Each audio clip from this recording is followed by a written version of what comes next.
Welcome everyone.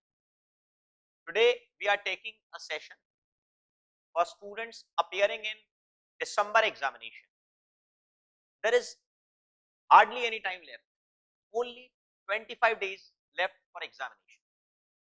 Today is 15th of November and we are having a session on, we are having an examination on 11th of December, approximately 25 days. Now it's a peak time. You must have started revising at least. Definitely, we have completed the syllabus long time back, even 2 months before. Like we have completed our syllabus around 20th of September, and then we have started taking revision, mock test paper, revision test paper, and everything. So you must have started revising.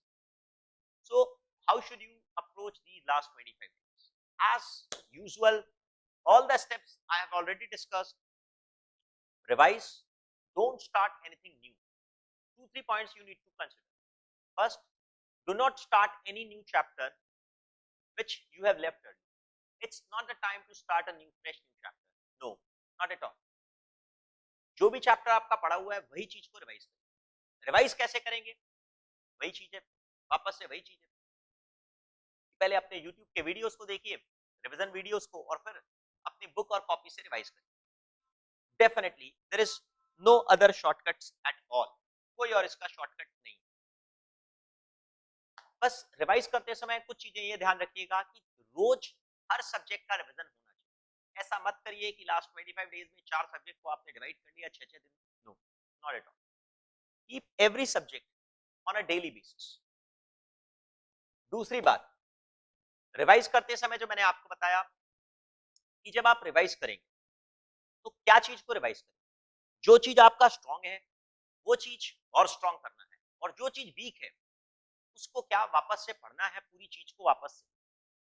Depends on the examination में कितने marks का आता है. अगर मान लीजिए mathematics में आपका time value of money, central tendency, dispersion, logical reasoning, अगर आपको थोड़ा सा प्रॉब्लम है तो वो तो भाई आपको करना ही पड़ेगा.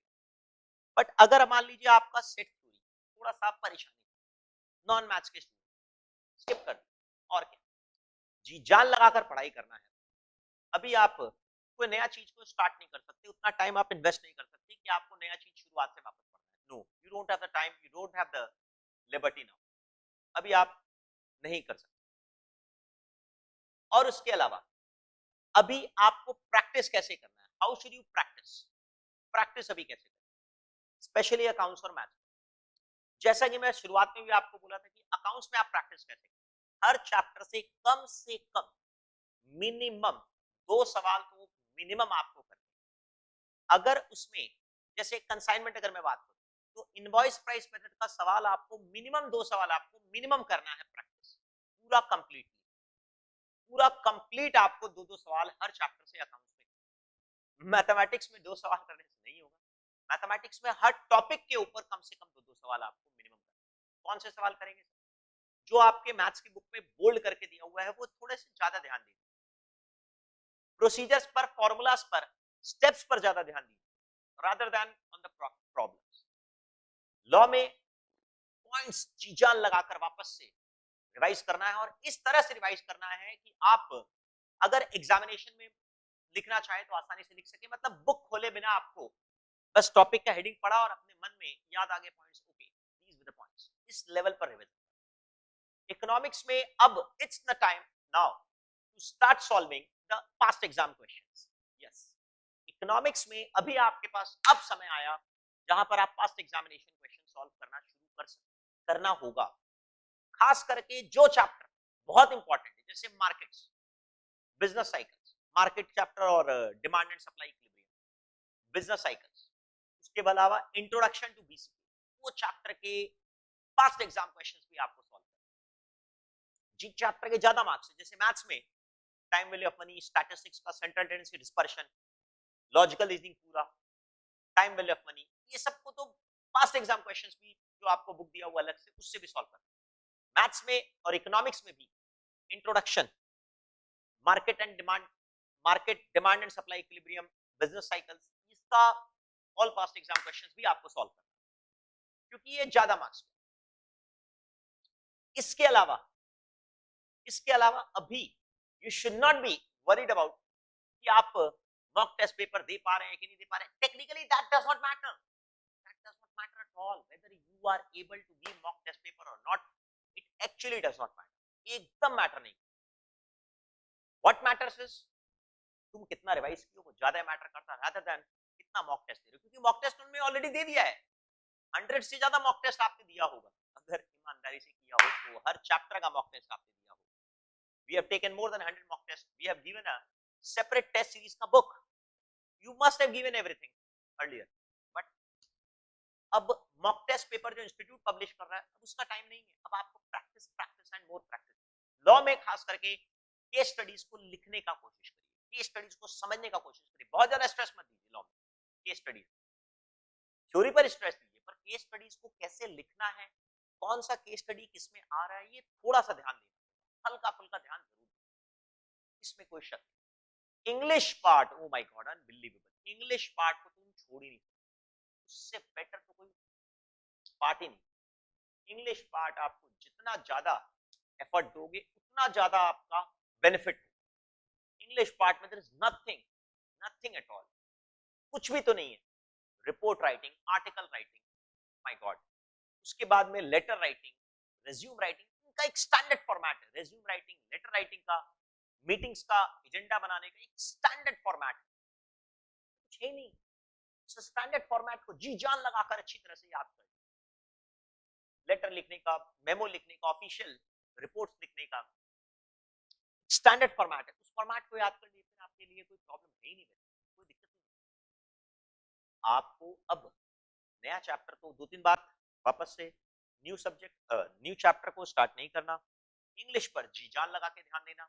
हर चैप्टर से अकाउंट्स में कम से कम 2-2 क्वेश्चन सॉल्व करना है। मैथ्स में हर टॉपिक में कम से कम 2-2 क्वेश्चन सॉल्व करना है।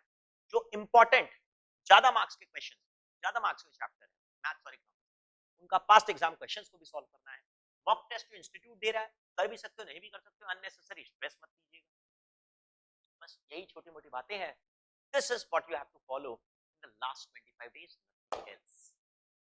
इसके अलावा अगर और कोई मन में, दिमाग में अगर कोई कंफ्यूजन हो तो मेरे से बात करिएगा, वरना आपको मैं हर हफ्ते में कम से कम एक बार तो मैं आपसे बात जरूर करूंगा। और मेरे से आप व्हाट्सएप पर क्वेश्चन एंड आंसर तो स्टूडेंट्स पूछते ही रहते हैं।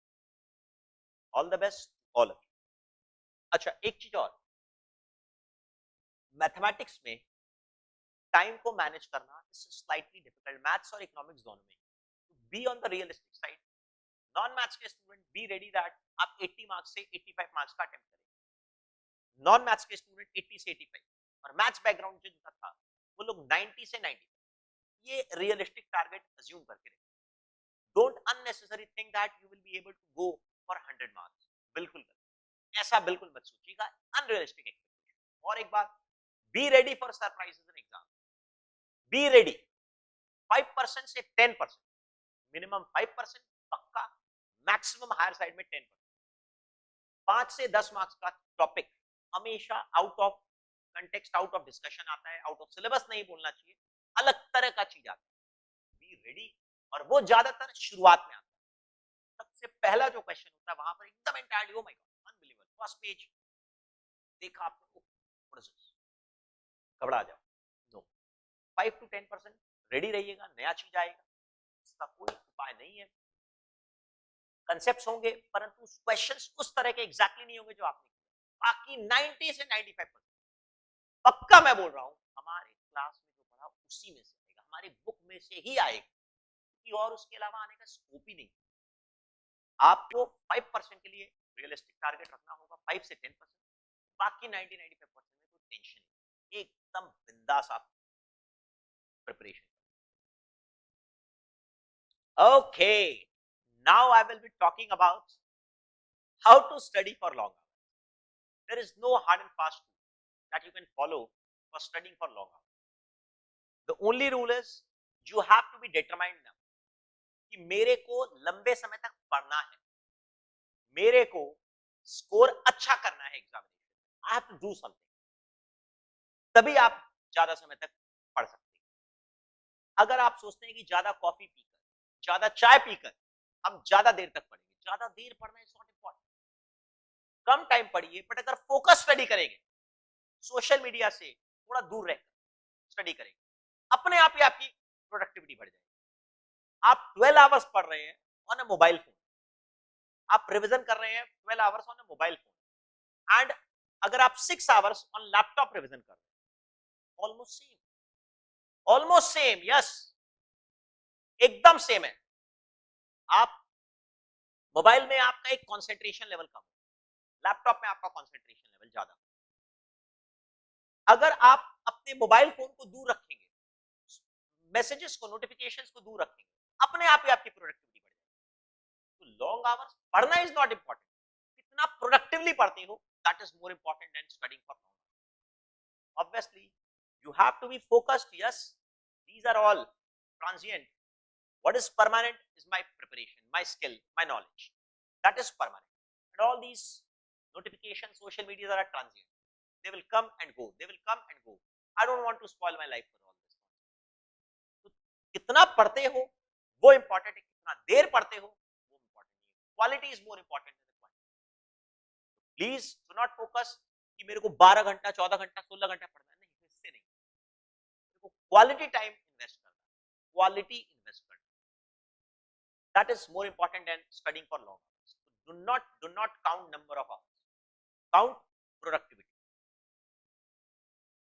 So thank you very much, all the best for your exams, and make sure that you study in a proper manner, you invest your quality time, not the long hours. Quantity time is not important, but the quality is more important. Social media से दूर रहिए, अपने आप ही आपकी preparation better रहेगी। Thank you.